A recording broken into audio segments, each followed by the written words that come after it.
நண்பர்களே, welcome to Tamil let's play fantasy YouTube channel. இன்னைக்கு நம்ம என்ன மேட்சுக்கான ப்ரெடிக்ஷன் பார்க்க போறோம்னா, ஐபிஎல்ல 13வது மேட்சான லக்னோ வெர்சஸ் பஞ்சாப் கிங்ஸுக்கான ப்ரெடிக்ஷன் தான் பார்க்க போறோம். இந்த மேட்ச் வந்து நமக்கு வந்து செவ்வாய்க்கிழமை 7:30 மணிக்கு ஆரம்பிக்கு. செவ்வாய்க்கிழமை நமக்கு புது நாள், அதாவது புது மாசம், ஏப்ரல் மாசம் போறோம். ஸோ ஏப்ரல் 1 எல்லாரும் என்ன பண்ணுவாங்கன்னு உங்களுக்கே தெரியும். ஏப்ரல் 2 அப்படின்னு சொல்லி காலங்காத்தாலே வந்து ஏதாச்சும் நம்மள கடுப்பேற்றுவாங்க. ஸோ அதுல யாரும் ஆளாகாதீங்க. ஒரு நாளைக்கு முன்னாடியே லைட்டா உங்களை வந்து இது பண்றேன், அதனால யாரும் ஏமாறாதீங்க. நம்மளும் இன்னைக்கு மேட்ச்ல கண்டிப்பா ஸ்மால் லீக்லாம் வின் பண்ணுவோம் நம்புறோம். ஸோ இந்த மாசமும் நமக்கு போன மாசம் ஓரளவுக்கு நல்ல மாசமா தான் இருந்தது. எல்லாமே ஓரளவுக்கு பேக் டு பேக் ஒரு 3-3.5 மேட்ச் கிட்ட வின் பண்ண மாதிரி கண்டினியூஸா வின் பண்ணோம். ஸோ எல்லாமே ரீகவர் பண்ணியாச்சு. முதல் 2-3 மேட்ச் தோத்தது. இந்த சீசன்ல இந்த புது மாசத்துக்குள்ள போகும்போது நல்லா வின் பண்ணுவோம் நினைப்போம். அண்ட் நம்மளுடைய டெலிகிராம் சேனல்ல ஜாயின் பண்ணிக்கோங்க. ஜாயின் பண்ணாத நண்பரா இருந்தீங்கன்னா லிங்க் டிஸ்கிரிப்ஷன் பாக்ஸ்ல இருக்கு. ஸ்மால் லீக்குக்கான டீம்ஸ், மெகா லீக்ஸுக்கான டீம்ஸ், 1 பிளேயர் ஃபேண்டசி ஆப்ஷன் சொல்லி எல்லாமே ஃப்ரீயா கொடுத்துட்டு இருக்கோம். அதே போல வாட்ஸ்அப் சேனல் அண்ட் இன்ஸ்டா பேஜை வந்து கொஞ்சம் ஃபாலோ பண்ணி சப்போர்ட் பண்ணுங்க நண்பா. நீங்க நினைச்சா 5000 பேர்கிட்ட வீடியோ பாக்குறீங்க, எல்லாருமே இன்ஸ்டா வச்சிருப்பீங்க. இன்ஸ்டா இல்லாத ஆளே கிடையாது. ஸோ இன்ஸ்டா பேஜையும் நம்மளுடைய பேஜை கொஞ்சம் ஃபாலோ பண்ணி சப்போர்ட் பண்ணுங்க. ஒரு 1000 மேலையாச்சும் கொண்டு போறதுக்கு உதவி பண்ணுங்க. உதவி பண்ணுவீங்க நம்புறேன்.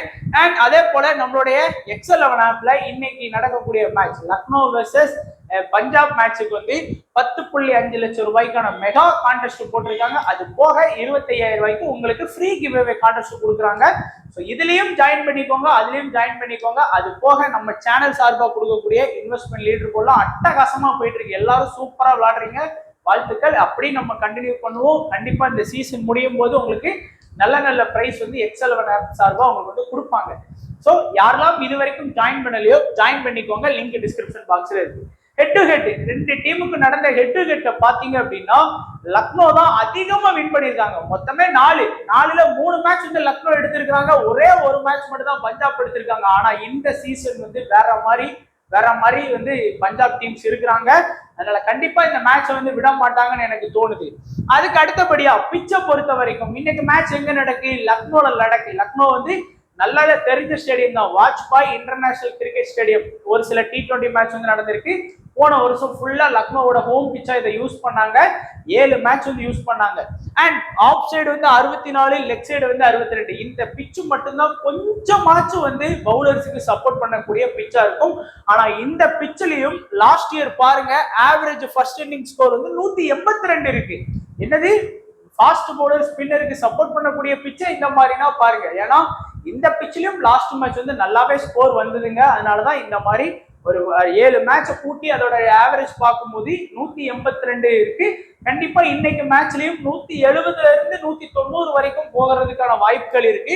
பேட்டிங் ஃபர்ஸ்ட் 3, பேட்டிங் செகண்ட் வந்து 4 டைம் வந்து வின் பண்ணியிருக்காங்க. பட் இப்போ இருக்கிற எல்லா கேப்டனுமே டாஸ் வின் பண்ணி பவுலிங் தான் சூஸ் பண்றாங்க.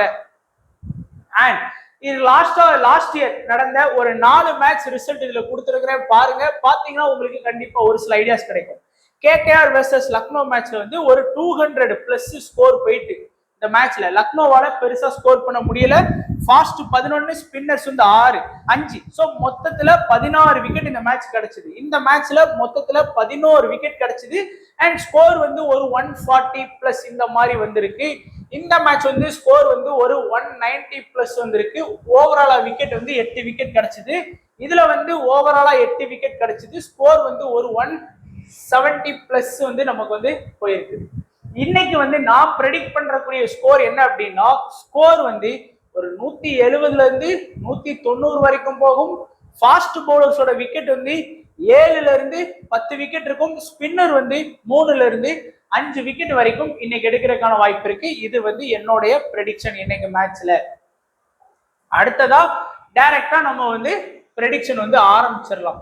ஃபர்ஸ்ட் வந்து லக்னோ டீமை பொறுத்த வரைக்கும் ஓப்பனிங் ஆடக்கூடியது மார்க்ரமும் மிச்சல் மார்ஸும் தான் ஆடுறாங்க. மார்க்ரம் இந்த சீசனை பொறுத்த வரைக்கும் அவருக்கு பெருசா இல்ல, வெறும் 8 ரன் அடிச்சிருக்காரு. அதுவே மிச்சல் மார்ஸுக்கு இந்த சீசன் வந்து சம பூஸ்ட், 62 ஆவரேஜ் வச்சிருக்கிறாரு. 2 ஓப்பனரை கேட்டீங்கன்னா மிச்சல் மார்ஸ் தான் இந்த சீசன்ல வந்து ஆடினாரு. குறிப்பா மார்க்ரமால ஒரு பெரிய ஸ்கோருக்கு இன்னும் போகவே முடியல. லாஸ்ட் மேட்ச் போவார்னு எக்ஸ்பெக்ட் பண்ணேன், பட் அவரால் போக முடியல. குறிப்பா மார்கரம் வந்து பேட்டிங் ஃபர்ஸ்ட் வந்தாருன்னா அவரால் பெரிய ரன் வந்து கான்ட்ரிபியூட் பண்ண முடியல. ஃபர்ஸ்ட் பேட்டிங் வரும்போது அதிகபட்சம் 10ல இருந்து 20 ரன் தான் அடிக்கிறாரு. ஒருவேளை இன்னைக்கு மேட்ச்ல மார்கரம் வந்து செகண்ட் பேட்டிங் வந்தாருன்னா கண்டிப்பா நம்ம வந்து ஒரு 30+ ரன் வந்து மார்கரம் கிட்ட வந்து நம்ம எதிர்பார்க்கலாம். அதே போலதான் மிச்சல் மார்ஸ் கிட்ட இருந்து நம்ம வந்து இன்னைக்கு ஃபர்ஸ்ட் பேட்டிங் வந்தாருன்னா இன்னைக்கு மிச்சல் மார்ஸோட ஸ்கோர் வந்து ஒரு 10ல இருந்து 20 ரன்னுக்குள்ள அடிக்கிறதுக்கு வாய்ப்புகள் இருக்கும். அதுவே மிச்சல் மார்ஸும் செகண்ட் பேட்டிங் வந்தாருன்னா கண்டிப்பா ஒரு 30+ ரன் வந்து ஸ்கோர் பண்ணி கொடுத்துருவாரு. ஏன்னா செகண்ட் பேட்டிங் வரும்போது மிச்சல் மார்ஸ் வந்து நல்லாவே ஆடுறாரு. நிக்கோலஸ் பூரன் சொல்லவே வேணாம். பேட்டிங் எந்த இன்னிங்ஸா இருந்தாலும் சரி, ஃபர்ஸ்ட் இன்னிங்ஸா இருந்தாலும் சரி, செகண்ட் இன்னிங்ஸா இருந்தாலும் சரி, ஒரு 20ல இருந்து 25 பால் பிடிச்சா கூட போதும் 50 ரன் அடிச்சிருவாரு போல. சோ கண்டிப்பா நிக்கோலஸ் பூரன் கிட்ட இருந்து போத் இன்னிங்ஸ்லயுமே நம்ம ஒரு 30+ இருந்து ஒரு 40+ ரன் வரைக்குமே நம்ம எதிர்பார்க்கலாம். ஃபர்ஸ்ட் பேட்டிங்கா இருந்தாலும் சரி, செகண்ட் பேட்டிங்கா இருந்தாலும் சரி. ஏன்னா அந்த மாதிரி தான் அவர் ஸ்கோர் பண்றாரு, அக்ரெசிவா ஸ்கோர் பண்றாரு. ரிஷப் பண்ட்டுக்கு ஏன்னா இந்த சீசன்லயும் பாருங்க அவருடைய ஆவரேஜ்ங்கிறது 72 இருக்கு. ரிஷப் பண்ட் இந்த சீசன்ல பெருசா ஆடலைங்க. இந்த 2 மேட்ச் ஆடியுமே அவர் ஆடல. ஆனா ரிஷப் பண்ட் வந்து பேட்டிங் ஃபர்ஸ்ட் வந்தாருன்னா கண்டிப்பா இன்னைக்கு நான் ரிஷப் பண்ட் கிட்ட இருந்து ஒரு 30 to 40 ரன் வரைக்குமே நான் எதிர்பார்ப்பேன். அதே பேட்டிங் செகண்ட் வந்தாருன்னா கொஞ்சம் ஸ்ட்ரகிள் ஆகிட்டு தான் இருக்கிறாரு. பேட்டிங் செகண்ட் வரும்போது அவரால் பெரிய ஸ்கோர்லாம் அடிக்கவே முடியல. அதுவே பேட்டிங் ஃபர்ஸ்ட் வந்தாருன்னா அவர்கிட்ட இருந்து ஒரு பெரிய ஸ்கோர் கூட நம்ம எதிர்பார்க்கலாம். பிளஸ் அவர்கிட்ட அந்த விக்கெட் கீப்பர் அப்படிங்கிற இன்னும் ஒரு ஆப்ஷனும் கூட இருக்கு. அதனால கண்டிப்பா ரிஷப் பண்ட வந்து நீங்க கொஞ்சம் கவனம் செலுத்தலாம். டேவிட் மில்லர் போத் இன்னிங்ஸ்லயுமே நல்லா ஆடக்கூடிய பிளேயர். இந்த சீசன்ல 40 ஆவரேஜ் வச்சிருக்காரு. 2 மேட்சுமே அவுட் ஆகல. அண்ட் மில்லர் கிட்ட இருந்து போத் இன்னிங்ஸ்ல இருந்துமே நீங்க வந்து ஒரு 25ல இருந்து ஒரு 30 ரன் வரைக்கும் நீங்க வந்து ரன்ஸ் எதிர்பார்க்கலாம். அண்ட் பதோனி வந்து பெருசா அந்த லெவலுக்கான அவருக்கான வாய்ப்பும் கிடைக்கல. கிடைச்ச மேட்சும் அவர் யூஸ் பண்ணல. வெறும் 5 ரன் மட்டும்தான் யூஸ் பண்ணியிருக்காரு. சோ இன்னைக்கு ஃபர்ஸ்ட் பேட்டிங் வர்றாருன்னு வச்சுக்கோங்க. பதோனி கிட்ட இருந்து 10ல இருந்து 20 ரன் எதிர்பார்க்கலாம் நீங்க ஃபர்ஸ்ட் பேட்டிங் வந்தாருன்னா. ஆனா செகண்ட் பேட்டிங் வரும்போது அவர் எப்ப பண்றாருன்னா 10ல ஒரு 3 மேட்ச் மட்டும் வந்து ஹை ஸ்கோர் ரன் கொடுக்குறாரு. திடீர்னு ஒரு 70+ 60+ ரன் ஆடுறாரு. அதெல்லாம் வந்து ஹை ஸ்கோர் வர்றது எல்லாமே அவருடைய செகண்ட் பேட்டிங்ல இருந்து தான் வருது. அதனால செகண்ட் பேட்டிங் பண்ணாருன்னா கொஞ்சம் பதோனியை வந்து கொஞ்சம் ஃபோக்கஸ் பண்ணிக்கோங்க, கொஞ்சம் கவனம் கொடுத்துக்கோங்க. அடுத்ததான் நம்ம வந்து பவுலர்ஸ் பாத்திரலாம். அப்துல் சமாடு மட்டும் நமக்கு வந்து பேட்டிங் ஆப்ஷன்ல இருக்கிறாரு. இம்பாக்ட் சப்பா ரூல்ஸ்ல வரக்கூடிய பிளேயர். சமாடை பொறுத்த வரைக்கும் போத் இன்னிங்ஸ்லயுமே ஒரு 10 to 20 ரன் அந்த லெவலுக்கு அவருடைய கெப்பாசிட்டி இருக்கு. பிளஸ் அவருடைய ஆர்டரும் ரொம்ப கீழே இருக்குங்கிறதுனால அதிகபட்சம் அவரால் ஒரு 10 to 20 ரன் தான் ஸ்கோர் பண்ணி கொடுக்க முடியும். அடுத்ததா ஷதுல் தக்கர், பிஷ்னாயி, ரதி, அடுத்தது ஆவேஷ் கான், அடுத்து பிரின்ஸ் யாதவ். இந்த டீம்ல வந்து 5 பவுலிங் ஆப்ஷன் ப்ராப்பரா வச்சிருக்காங்க. நல்லாவே யூஸ் பண்றாங்க. சொல்லணும் அப்படின்னா மற்ற டீம்ஸை கம்பேர் பண்ணும்போது பவுலர்ஸ் பேரெல்லாம் பார்த்தா பெருசா எக்ஸ்பீரியன்ஸ் அந்த மாதிரிலாம் இல்ல. பட் நல்லாவே பவுல் பண்ணி தான் கொடுக்குறாங்க டீமுக்கு. ஷதுல் தக்கர் 2 மேட்ச்ல 6 விக்கெட்டு, பிஷ்னாய் 2 மேட்ச்ல 3 விக்கெட்டு, ரதி வந்து 2 மேட்ச்ல 3 விக்கெட்டு, ஆவேஷ் கான் 1 மேட்ச்ல 1 விக்கெட்டு, பிரின்ஸ் யாதவ் 2 மேட்ச்ல 1 விக்கெட் வந்து நமக்கு எடுத்து கொடுத்திருக்கிறாரு. கடைசி 4 ஓவர் யார் பவுல் பண்றா அப்படின்னு பாத்தீங்கன்னா ஆவேஷ் கானும் ஷதுல் தக்கரும் தான் மாத்தி பவுல் பண்றாங்க. ஸோ கண்டிப்பா விக்கெட் டேக்கிங் பவுலரா இருப்பாங்க. ஸோ ஆவேஷ் கான் வந்து என்ன பொறுத்த வரைக்கும் ஆவேஷ் கான் அண்ட் ஷதுல் தக்கர் இந்த 2 பேரையுமே நீங்க கொஞ்சம் கவனமா பார்க்கணும். ஷதுல் தக்கரை பொறுத்த வரைக்கும் ஃபர்ஸ்ட் பவுல் பண்ணாலும் சரி நமக்கு வந்து 1ல இருந்து 2 விக்கெட் கேரண்டி. செகண்ட் இன்னிங்ஸ்ல பவுல் பண்ணாலும் 1ல இருந்து 2 விக்கெட் கேரண்டி. அந்த மாதிரி தான் அவருடைய பவுலிங் ஆப்ஷன்ஸ் வந்து இருக்கு. அதுக்கு அடுத்தபடியா நீங்க ஆவேஷ் கானுக்கு பாத்தீங்க அப்படின்னா ஃபர்ஸ்ட் பவுல் பண்ணாருன்னா 1ல இருந்து 2 விக்கெட் வரைக்கும் நீங்க எதிர்பார்க்கலாம். ஏன் திடீர்னு 3 விக்கெட் கூட ஃபர்ஸ்ட் இன்னிங்ஸ்ல பவுல் பண்ணா எடுத்து கொடுப்பாரு. அதுவே ஆவேஷ் கான் செகண்ட் இன்னிங்ஸ்ல பவுல் பண்ணா 0ல இருந்து 1 விக்கெட், குறைஞ்சது 1 விக்கெட் எடுத்து கொடுக்கக்கூடிய ஆப்ஷன்ஸ்ல தான் அவர் இருக்கிறார். அதே போல ரவி பிஷ்னாயை பொறுத்த வரைக்கும் ஃபர்ஸ்ட் இன்னிங்ஸ்ல பவுல் பண்ணாருன்னா அவர்கிட்ட இருந்து 0ல இருந்து 1 விக்கெட் வரைக்கும் எதிர்பார்க்கலாம். அதுவே செகண்ட் பவுல் பண்ணாருன்னா அவர்கிட்ட 1ல இருந்து நீங்க 2 விக்கெட் வரைக்கும் எதிர்பார்க்கலாம். அதே போல ரதியும் வந்து பாத்தீங்கன்னா போத் இன்னிங்ஸ்ல இருந்துமே 1 விக்கெட் வரைக்கும் நீங்க எதிர்பார்க்கலாம். ஏன்னா கம்ப்ளீட்டா அவருடைய 4 ஓவர் பவுல் பண்றாரு. அதே போல பிரின்ஸ் யாதவ் கிட்ட இருந்தும் நீங்க அதிகபட்சம் 1 விக்கெட் வந்து எதிர்பார்க்கலாம். ஓவர் பாத்தீங்கன்னாலும் ஷதுல் தக்கர்லாம் அவருடைய 4 ஓவர் இல்ல 3 ஓவர் கம்ப்ளீட் பண்ணுவாரு. ஆவேஷ் கான் அவருடைய 4 ஓவர், பிரின்ஸ் யாதவ் 4 ஓவர், 3ல இருந்து 4 ஓவர் வரைக்கும் பவுல் பண்ணுவாரு. அண்ட் ரதி வந்து 3ல இருந்து 4 ஓவர் வரைக்கும் பவுல் பண்ற வாய்ப்பு இருக்கு. ஒருவேளை இம்பாக்ட் சப்பா சமாட் வராம சித்தார்த் மாதிரியான பவுலர்ஸ் வந்தாங்க அப்படின்னா கண்டிப்பா அவங்க வந்து அவரு சித்தார்த் வந்து ஒரு 3 ஓவர் பவுல் பண்றாரு அப்படின்னா சதுல் தக்கர்கிட்ட இருந்து 1 ஓவர், ரதி கிட்ட இருந்து 1 ஓவர், பிரின்ஸ் யாதவ் கிட்ட இருந்து 1 ஓவர், 3 ஓவர் வந்து சித்தார்த் மணிமாறன் வந்து பவுல் பண்றதுக்கான வாய்ப்புகள் இருக்கும். இல்ல அப்படின்னா இவங்க தான் கம்ப்ளீட்டா 4 ஓவரும் பவுல் பண்ண போறாங்க. அடுத்ததான் நம்ம வந்து பார்க்கக்கூடியது வந்து பஞ்சாப் கிங்ஸ். உண்மையிலே ஒரு ஸ்ட்ராங்கான டீமா இருக்கிறாங்க. பிரின்ஸ் ஆர்யா இவர் வந்து லாஸ்ட் மேட்ச்ல சிங்கிள் டிஜிட்ல கேட்ச் மிஸ், அதுக்கப்புறம் தான் வந்து இந்த மாதிரி ஒரு பெரிய ஸ்கோர் போயிட்டாரு. எப்பெல்லாம் இவர் வந்து பேட்டிங் ஃபர்ஸ்ட் வர்றாரோ அப்பெல்லாம் வந்து கண்டிப்பா ஒரு 20ல இருந்து ஒரு 30+ ரன் வரைக்கும் அடிச்சு கொடுத்துடுறாரு பேட்டிங் ஃபர்ஸ்ட் வந்தாரு அப்படின்னா. அதுவே பேட்டிங் செகண்ட் வரும்போது பிரின்ஸ் ஆர்யாவால ஒன்னு ஹை ஸ்கோர் போறாரு, இல்ல அப்படின்னா லோ ஸ்கோரே அவுட் ஆகி போயிடாரு. இப்போ ஒரு 10 மேட்ச் வந்து செகண்ட் பேட்டிங் வர்றாரு வச்சுக்கோங்க, ஒரு எடுத்துக்காட்டுக்கு அதுல வந்து ஒரு 3 மேட்ச் வந்து 80, 70, 60ன்னு அடிக்காரு. மீதி 7 மேட்ச் வந்து ஒரு 10 ரன்னு 12 ரன்னு இந்த மாதிரி சின்ன சின்ன ஸ்கோர் தான் பண்றாரு செகண்ட் பேட்டிங். செகண்ட் பேட்டிங்ல அவர் வந்து மிஸ் ஆர் ஹிட் இந்த மாதிரி டைப்ல தான் அவர் வந்து செகண்ட் இன்னிங்ஸ் பேட்டிங்கை பொறுத்த வரைக்கும் பண்றாரு. அதேதான் பிரப் சிம்ரன் சிங்கை பொறுத்த வரைக்கும் ஃபர்ஸ்ட் பேட்டிங் பண்ண வந்தாலும் சரி, செகண்ட் பேட்டிங் வந்தாலும் சரி, ஃபர்ஸ்ட் பேட்டிங்ல கூட ஒரு 15ல இருந்து ஒரு 25 ரன் வரைக்கும் எதிர்பார்க்கலாம். அதுவே செகண்ட் பேட்டிங் பண்ண வந்தாருன்னா கண்டிப்பா அவர்கிட்ட இருந்து ஒரு 30+ ரன் எதிர்பார்க்கலாம். பிளஸ் ஒரு விக்கெட் கீப்பர் அப்படிங்கிற ஒரு ஆப்ஷன் இருக்கு. ஸோ செகண்ட் பேட்டிங் வந்தாருன்னா பிரப்சிம்ரன் சிங்க்கு கண்டிப்பா இம்பார்ட்டன்ஸ் கொடுங்க.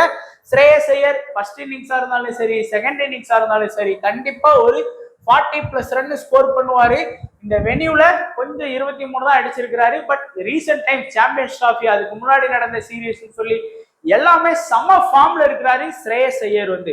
உமர் சாய் நல்ல ஃபார்ம்ல தான் இருக்காரு. சாம்பியன்ஸ் டிராஃபில எல்லாம் இங்கிலாந்து 1 மேனா ஓட விட்ட பிளேயர். அண்ட் ஐபிஎல் மாதிரியான லீக்ல அவரால் பெருசா வந்து ஸ்கோர் பண்ணியோ இல்ல விக்கெட் எடுக்கவோ முடியல. பட் நீங்க வந்து உமர் சாயை பார்க்கும்போது எனக்கு என்ன தெரியுது அப்படின்னா, நீங்க வந்து உமர் சாய் கிட்ட இருந்து அவர் ஃபர்ஸ்ட் பவுல் பண்ணும் போதெல்லாம் நல்லாவே விக்கெட் எடுக்கிறாருங்க. ஃபர்ஸ்ட் பவுல் பண்ணும்போது 1ல இருந்து 2 விக்கெட் வரைக்கும் நீங்க உமர் சாய் கிட்ட இருந்து எதிர்பார்க்கலாம். அதே போல செகண்ட் பேட்டிங் வந்தார் அப்படின்னா ஒரு கணிசமான ஒரு ரன், ஒரு 20ல இருந்து ஒரு 25 ரன் வரைக்கும் நீங்க எதிர்பார்க்கலாம். இதுதான் உமர் சாயோட பிளஸ் நான் பாக்குறேன். அதுவே இன்னைக்கு ஆப்போசிட்டா வர்றாருன்னு வைங்க, இன்னைக்கு மேட்ச்ல வந்து ஃபர்ஸ்ட் பேட்டிங் பண்ணி செகண்ட் பவுலிங் பண்ற மாதிரி வந்தாருன்னா வேல்யூ வந்து கம்மியாயிரும். பட் இன்னைக்கு வந்து ஃபேண்டசி வேல்யூ இன்க்ரீஸ் இருக்கு. ஏன்னா 2 ஓவர் வரைக்கும் பவுல் பண்ணி கொடுக்கக்கூடிய ஒரு பிளேயர் உமர் சாய். பிளஸ் ஒரு 2 டவுனே வந்து பேட்டிங் வர்றாரு. அதனால உமர் சாய் இம்பார்ட்டன்ஸ் கொடுங்க. மேக்ஸ்வெல்ல பொறுத்த வரைக்கும் ஃபர்ஸ்ட் பேட்டிங் பண்றாரு அப்படின்னா இம்பார்ட்டன்ஸ் கொடுங்க. கேட்கலாம், லாஸ்ட் மேட்ச் ஃபர்ஸ்ட் மேட்ச் தானடா வந்தா டக் அவுட் ஆயிட்டானா அப்படின்னு நீங்க என்னை பார்த்து கேட்கலாம். But last match Krunal Pandya அவருக்கு வந்து அவுட்டே கிடையாது. எல்பி தான் அம்பையர் அவுட் கொடுப்பாருன்னா அவர் ரிவ்யூ எடுத்திருந்தாருன்னா அது அவுட்டே கிடையாது. அதனால ஒருவேளை அந்த ரிவ்யூ எடுத்திருந்தாருன்னா கொஞ்சம் ஸ்கோர் பண்ணியிருப்பாரு. ஸோ மேக்ஸ்வெல் வந்து ஃபர்ஸ்ட் பேட்டிங் வந்தாருன்னா கண்டிப்பா மேக்ஸ்வெல் கிட்ட இருந்து நான் வந்து ஒரு 30+ ரன் வந்து கண்டிப்பா இது எதிர்பார்ப்பேன். அதுவே பேட்டிங் செகண்ட் வந்தாருன்னா ஒரு 10ல இருந்து 20 ரன்னுக்குள்ளதான் அடிக்கிறதுக்கான வாய்ப்புகள்ங்கிறது இருக்கு. அடுத்ததா ஸ்டோய்னிஸ், மார்க்கஸ் ஸ்டோய்னிஸ். இப்ப ரீசெண்டா நடந்த பிபிஎல் கேம்ல மேக்ஸ்வெலும் ஸ்டோய்னிஸும் ஒரே டீம்ல தான் ஆடினாங்க. மெல்போர்ன் ஸ்டார்ஸ்ல வந்து ஆடினாங்க. 2 பேரும் முதல்ல ஃபுல்லா ஃபிளாப்பான ரிசல்ட் தான் கொடுத்தாங்க. கடைசி 2 பேரும் சூப்பராடி அந்த டீமை வந்து பயங்கரமான இடத்துக்கு கொண்டு வந்தாங்க. ஸோ மார்க்கஸ் ஸ்டோய்னிஸ் வந்து ஃபர்ஸ்ட் பேட்டிங் பண்ணாலும் சரி, செகண்ட் பேட்டிங் பண்ணாலும் சரி, அது ஃபர்ஸ்ட் பேட்டிங் பண்ணா குறைஞ்சது ஒரு 25+ எதிர்பார்க்கலாம். செகண்ட் பேட்டிங் பண்ணாலும் அவருடைய ஆவரேஜ் வந்து ஒரு 30+ இருக்கு. ஸோ போத் இன்னிங்ஸ்லயுமே நல்லா ஆடக்கூடிய பிளேயரா தான் மார்க்கஸ் ஸ்டோய்னிஸ் வந்து இருக்கிறாரு. அது போக 2 ஓவர் வந்து மிடில் அட்டாக் பண்றாரு பவுலிங்ல. அதுல ஒரு விக்கெட் கிடைச்சா கூட அன்னைக்கு வந்து அவருடைய ஓவரை வந்து அதிகம் இன்னொரு ஓவர் கொடுப்பாங்க. அந்த மொதல் 2 ஓவர்ல தான் இருக்கு. அதே போலதான் மேக்ஸ்வெலும் வந்து 2 ஓவர் பவுல் பண்றாரு. ஸோ இந்த 3 பேரோட ஃபேண்டசி வேல்யூவும் இன்க்ரீஸ் ஆகும். உமர் சாய், மேக்ஸ்வெல், ஸ்டோய்னிஸ் இந்த 3 பேரை நீங்க எடுத்தீங்கன்னா பேட்டிங்கும் கவர் பண்ண மாதிரி ஆயிரும். ஆல்மோஸ்ட் ஒரு 6ல இருந்து 8 ஓவர் வந்து இவங்க தான் இன்னைக்கு மேட்ச்ல வந்து பவுலிங்கும் பண்ண போறாங்க. குறைஞ்சது 6, அதிகபட்சம் 8 ஓவர் வரைக்கும் பவுல் பண்ணுவாங்க. அதுவும் நான் முதல்ல சொன்னதுதான். இப்போ மேக்ஸ்வெலுக்கு வந்து ஒரு 2 ஓவர் கொடுக்குறாங்களா, அதுல ஃபர்ஸ்ட் ஓவர் நல்ல எக்கனாமி மெயின்டைன் பண்ணிட்டாருன்னா 2வது ஓவர் கொடுப்பாங்க. ஃபர்ஸ்ட் ஓவரை போட்டு அடிச்சிட்டாங்க அப்படின்னா 2வது ஓவர் கொடுக்க மாட்டாங்க. ஸ்டோய்னிஸுக்கும் அதே கதி தான். அடுத்ததா பவுலர்ஸ் பாத்திரலாம். இவங்களை பொறுத்த வரைக்கும் ஷாஷாங் சிங் எப்பெல்லாம் வந்து ஃபர்ஸ்ட் பேட்டிங் வர்றாரோ அப்பெல்லாம் அவர் ரொம்பவே ஸ்ட்ராங்குங்க. ஃபர்ஸ்ட் பேட்டிங் வந்தா ஷாஷாங்கான இம்பார்ட்டன்ஸ் கொடுங்க, அதுக்குன்னு செகண்ட் வந்தா இம்பார்ட்டன்ஸ் கொடுக்க வேணாம்னு சொல்லல. ஃபர்ஸ்ட்லாம் அவர் பேட்டிங் வரும்போது அவர் பேட்ல இருந்து நிறைய ரன்ஸ் வருது. குறிப்பா லாஸ்ட் மேட்ச் கூட 44. அது செட்ஜி இவர் வந்து ஹர்திக் பாண்டியா லெவலுக்கு வந்து பேசினாரு ரிக்கி பாண்டிங் அவருடைய இன்டர்வியூலாம். இவர் வந்து பெரிய ஆல்ரவுண்டர் தான். உண்மையிலே வந்து இவர் வந்து ஃபர்ஸ்ட் பவுல் பண்றாருன்னு வச்சுக்கோங்க, இவர் பவுலிங்கும் பண்ணுவார். ஒரு முக்கியமான ஆல்ரவுண்டர். ஃபர்ஸ்ட் பவுல் பண்ணார்னா மினிமம் 1-2 விக்கெட் எடுப்பாரு. அதாவது ஐபிஎல்ல எனக்கு தெரியல பவுலிங் கொடுப்பாங்களா இல்லையான்னு தெரியல, பட் இவர் விளையாண்ட இந்த டொமஸ்டிக் லீக்லாம் நம்ம உள்ளூர்ல விளையாடக்கூடிய இந்தியன் உள்ளூர்ல விளையாடக்கூடிய கிரிக்கெட்ல எல்லாம் சூப்பராகவே இது பண்ணியிருக்காரு. அதே போல செகண்ட் பேட்டிங் வந்தாருன்னா கண்டிப்பா ஒரு 15 ஒரு 25 ரன் அடிச்சு கொடுத்துருவாரு. அது மட்டும் இல்லாம பஞ்சாபை பொறுத்த வரைக்கும் நம்ப முடியாது. இன்னைக்கு ஒருவேளை செகண்ட் பேட்டிங் பண்ணி டாப் ஆர்டர்ஸான மேக்ஸ்வெல், ஸ்டோயினிஸ் இவங்களாம் அவுட் ஆகும் போது இவருக்கான பேட்டிங் கிடைச்சதுன்னா இந்த வாய்ப்பை பயன்படுத்திக்கலாம். ஸோ பஞ்சாப் இன்னைக்கு ஃபர்ஸ்ட் பவுலிங் செகண்ட் பேட்டிங் பண்ற மாதிரி இருந்தா 10 டீம் போட்டீங்கன்னா ஒரு 2 டீம்ல இவருக்கான இம்பார்ட்டன்ஸ் வந்து கொடுங்க. யான்சன் போத் இன்னிங்ஸ்லயுமே நல்லா விக்கெட் எடுக்கக்கூடிய ஒரு பவுலர். குறைஞ்சது அவருடைய 4 ஓவர் ஸ்பெல்ல பவுல் பண்ணுவாரு. மினிமம் 1-2 விக்கெட், அது ஃபர்ஸ்ட் இன்னிங்ஸா இருந்தாலும் சரி செகண்ட் இன்னிங்ஸா இருந்தாலும் சரி இந்த மாதிரி விக்கெட் கிடைக்கும். சிங்கும் அதே போலதான், 1 விக்கெட்ல இருந்து 2 விக்கெட் ஃபர்ஸ்ட் இன்னிங்ஸா இருந்தாலும் சரி, 1-2 விக்கெட் வந்து அது செகண்ட் இன்னிங்ஸா இருந்தாலும் சரி. அதே போல சஹாலை பொறுத்த வரைக்கும் எப்போ பவுலிங் நல்லா பண்றாரு, ஃபர்ஸ்ட் இன்னிங்ஸ்லயா செகண்ட் இன்னிங்ஸ்லயா அப்படின்னு பார்த்தோம் அப்படின்னா ஃபர்ஸ்ட் இன்னிங்ஸ்ல அவருடைய அட்டாக் வந்து எப்பவுமே கொஞ்சம் நல்லாவே இருந்திருக்கு.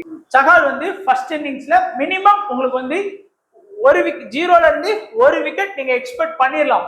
ஆனா அதுவே ஃபர்ஸ்ட் இன்னிங்ஸை விட செகண்ட் இன்னிங்ஸ்ல கண்டிப்பா 1-2 விக்கெட், ஏன் 3 விக்கெட் கூட எடுத்து கொடுக்கக்கூடிய டேலண்ட் வந்து அவருடைய செகண்ட் இன்னிங்ஸ்ல தான் இருக்குது. அதே போல விஜயகுமார் வந்து ஃபர்ஸ்ட் விக்கெட்ல இப்போ ஃபர்ஸ்ட் இன்னிங்ஸ்ல நீங்க பவுல் பண்றாருன்னா 1 விக்கெட் எடுத்து கொடுக்கலாம். செகண்ட் இன்னிங்ஸ்ல பவுல் பண்ணாலும் 1 விக்கெட் எடுத்து கொடுக்கலாம். அடுத்து இன்னொரு மேட்ச் வச்சுக்கோங்க, ஃபர்ஸ்ட் இன்னிங்ஸ்ல பவுல் பண்ணா 1 விக்கெட், இங்க செகண்ட் இன்னிங்ஸ் 1 விக்கெட். ஆனா அவர் ஃபர்ஸ்ட் இன்னிங்ஸ்ல பவுல் பண்ணும்போது திடீர்னு 4 விக்கெட் 3 விக்கெட் இந்த மாதிரி ஸ்கோர் பண்ணக்கூடிய கெப்பாசிட்டி வந்து அவருடைய ஃபர்ஸ்ட் இன்னிங்ஸ் பவுலிங்ல நியூ பால் அந்த இதுலதான் இருக்கு. கடைசி ஓவர் டெத்ல எல்லாம் பவுல் பண்ணுவாரு, அந்த மாதிரி இருக்கு. செகண்ட் இன்னிங்ஸ்ல மினிமம் 1 விக்கெட் எதிர்பார்க்கலாம், ஃபர்ஸ்ட் இன்னிங்ஸ்ல மினிமம் 1 விக்கெட் தான். பட் சில டைம்ல அந்த ஹை விக்கெட் எடுத்து கொடுக்கறதுக்கும் வாய்ப்புகள் இருக்கு. சோ அவ்வளவுதான். இப்ப நீங்க ஸ்மால் லீக் டீம் போட போறீங்களா, இந்த 9 பிளேயரை வந்து மிஸ் பண்ணாதீங்க. யாரெல்லாம்? Shreyas Iyer, Singh, Stoinis, Maxwell, Jansen, Rishabh Pant, Nicholas Pooran, Shardul Thakur, Avesh Khan 2 பேர் தான் டெத்ல அட்டாக் பண்றாங்க. இங்க சிங் அண்ட் யான்சன், அதனால இந்த 2 பேரை போட்டிருக்கேன். இதுல மார்க்கஸ் ஸ்டோயினிஸ் அண்ட் மேக்ஸ்வெலுக்கு வந்து பேட்டிங் பிளஸ் பவுலிங் ஆப்ஷன் இருக்கு. ஸ்ரேயஸ் ஐயரை டிராப் பண்ணவே முடியாது. ரிஷப் பண்ட்டுக்கு வந்து விக்கெட் கீப்பிங் ஆப்ஷன் இருக்கு. நீங்க அந்த 9 பிளேயர் இதுல சூஸ் பண்ணியாச்சு. 10வது பிளேயர் யார் எடுக்கலாம்? டேவிட் மில்லரை ஃபோக்கஸ் பண்ணலாம், இல்ல மிச்சல் மார்ஸை ஃபோக்கஸ் பண்ணலாம், இல்ல ஏடன் மார்க்ரம் வந்து நீங்க ஃபோக்கஸ் பண்ணலாம். 10வது ஆப்ஷன்ல இந்த 3ல ஒருத்தரை சூஸ் பண்ணுங்க. 11வது ஆப்ஷன்ல உங்களுக்கு பவுலிங் ஆப்ஷன் இருக்கு. யாரெல்லாம் இருக்கா? ரவி பிஷ்னாய் இருக்கிறாரு, இல்ல சஹால் இருக்கிறாரு நமக்கு, இல்ல அப்படின்னா நீங்க வந்து ஒமர் ஜாய்க்கு போகலாம், இல்ல அப்படி இல்லைன்னா நீங்க வந்து பிரின்ஸ் யாதவுக்கு வந்து நீங்க வந்து போகலாம். ஸோ இந்த மாதிரி 10வது பிளேயர் வந்து பேட்டிங் ஆப்ஷன்ல பாருங்க, 11வது பவுலிங் ஆப்ஷன்ல பாருங்க. இல்ல எனக்கு 2மே பேட்டிங் தான் வேணும்னா நீங்க மார்க்ரமே எடுக்கலாம், மிச்சல் மார்ஸும் எடுக்கலாம். இல்ல அப்படின்னா அந்த டீம்ல கூட எடுக்கலாம். ஸோ உங்களுடைய விருப்பம். And captain vice captain Shreyas Iyer, Singh, Pooran, Rishabh Pant இந்த 4 பேருமே ஸ்மால் லீக்ல பெஸ்டான கேப்டன் வைஸ் கேப்டன் ஆப்ஷனா இருப்பாங்க. அதுவே இப்போ ஸ்மால் லீக் முடிஞ்சு போச்சு, இதோட ஸ்மால் லீக் ப்ரெடிக்ஷன் ஓவர். அதாவது 9 பிளேயர் பார்த்தோம், கேப்டன் வைஸ் கேப்டன் பார்த்தோம், 10வது 11வது பிளேயருக்கும் ஆப்ஷன் பார்த்தாச்சு. இப்போ 10 டீம் போடுறவங்க இல்ல 6 டீம் குறைஞ்சது போடுறவங்க என்ன பண்றீங்க அப்படின்னா, இன்னைக்கு போத் இன்னிங்ஸ்லயுமே நல்லா ரன்ஸ் வரக்கூடிய பிளேயரா வந்து நிக்கோலஸ் பூரன், டேவிட் மில்லர், ஸ்ரேயஸ் ஐயர், ஷாஷாங் சிங். குறிப்பா ஷாஷாங் சிங் வந்து ஃபர்ஸ்ட் பேட்டிங்ல இம்பார்ட்டன்ஸ் கொடுத்துக்கோங்க. அண்ட் அடுத்ததா பாக்குறது வந்து ஃபர்ஸ்ட் பேட்டிங் பண்றாங்க இன்னைக்கு பஞ்சாப் அப்படின்னா பிரியன் சாரியா, மேக்ஸ்வெல்லாம் கண்டிப்பா மிஸ் பண்ணாதீங்க. அவர் பிபிஎல்ல ஃபர்ஸ்ட் பேட்டிங் பண்ணும்போதுலாம் குறையாம 40+ ரன் அடிச்சு கொடுத்தாரு. ரிஷப் பண்டையும் இங்க மிஸ் பண்ணாங்க.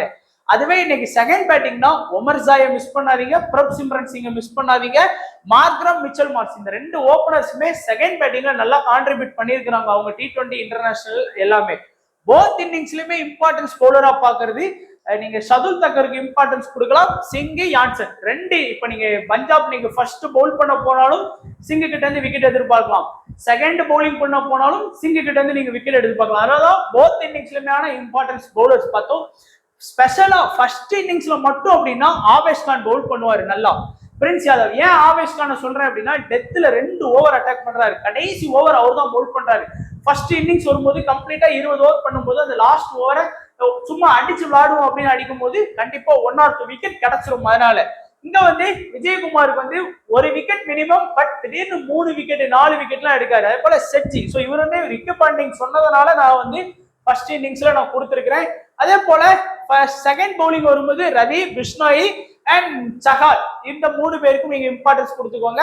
கிராண்ட் லீக்ல ரிஸ்கான ஆப்ஷனா இந்த 4 பேருக்குமே ரிஸ்கான ஆப்ஷனா தான் நான் கொடுத்துருக்கேன். யாருக்கா? ஆவேஷ் கான் பெருசா செலக்டட் பெர்சன்டேஜ் இல்ல, ட்ரை பண்ணுங்க. மார்க்ரம் யாருமே கண்டுக்கிறது இல்ல. இன்னைக்கு மேட்ச்ல கேப்டன் வைஸ் கேப்டன் ட்ரை பண்ணுங்க. சஹாலு, செட்ஜி. ஸோ இந்த 4 பேரையுமே நீங்க கண்டிப்பா கிராண்ட் லீக் விளையாடுறீங்களா கேப்டன் வைஸ் கேப்டனா ட்ரை பண்ணிருங்க. அதே போல கடைசியா நம்மளுடைய ஸ்மால் லீக் டெமோ டீம். இப்போ நான் 9 பிளேயர் சொன்னேன். யாரெல்லாம்? நிக்கோலஸ் பூரன் 1ன்னு வச்சுக்குவோம், 2 Rishabh Pant, 3 Shreyas Iyer, 4 Maxwell, 5 Stoinis, 6 Jansen, 7 Singh, 8 Shardul Thakur நினைக்கிறேன். 8 சதுல் தக்கர் என்னமோ வச்சிருந்தோம். அண்ட் 9 பாருங்க, இந்த இடத்துல பாருங்க ஆவேஷ் கானையும் நம்ம 9ஆ வச்சிருந்தோம். 10வது பிளேயரா மார்க்ரம் எடுத்திருக்கோம். 11வது தான் மிச்சல் மார்ஸ். நான் சொன்னேன்ல 2 பிளேயர் வேணும் கூட உங்களுடைய டீம்ல செட் பண்ணலாம். அதே போல இங்க பாருங்க டேவிட் மில்லர் எடுத்திருக்கிறேன். மிச்சல் மார்ஸ் வேணாம்னு சொல்லி டேவிட் மில்லர் எடுத்திருக்கிறேன். மார்க்ரம் வேண்டாம்னு சொல்லி ரவி பிஷ்னாயை நான் எடுத்திருக்கேன். இந்த பிச்சில் ரவி பிஷ்னாய் மினிமம் 1 விக்கெட் எடுத்து கொடுப்பாரு. மார்க்ரம் அடிக்கிற 30 ரன்னை ஈக்குவல் பண்ணி கொடுத்துருவாரு. 2 விக்கெட் எடுத்தா யூஸ்ஃபுல்லா இருக்கும். ஸோ இந்த மாதிரி காம்பினேஷன்ல கூட உங்களுடைய ஸ்மால் லீக் நீங்க போகலாம். பட் அந்த 9 பிளேயரை மாத்தாதீங்க, அது சேஃபான ஆப்ஷன்.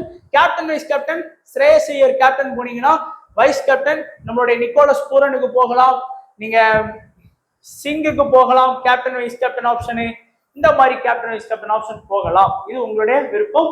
ஃபைனல் டீம் கண்டிப்பா டெலகிராம் சேனல் அப்லோட் பண்ணிடுவேன். ஒரு சில பிளேயர்ஸ் சேஞ்ச் பண்ணி விளாண்டீங்கன்னா கண்டிப்பா நீங்க நம்மளை விட டீம் நல்லா போடலாம்.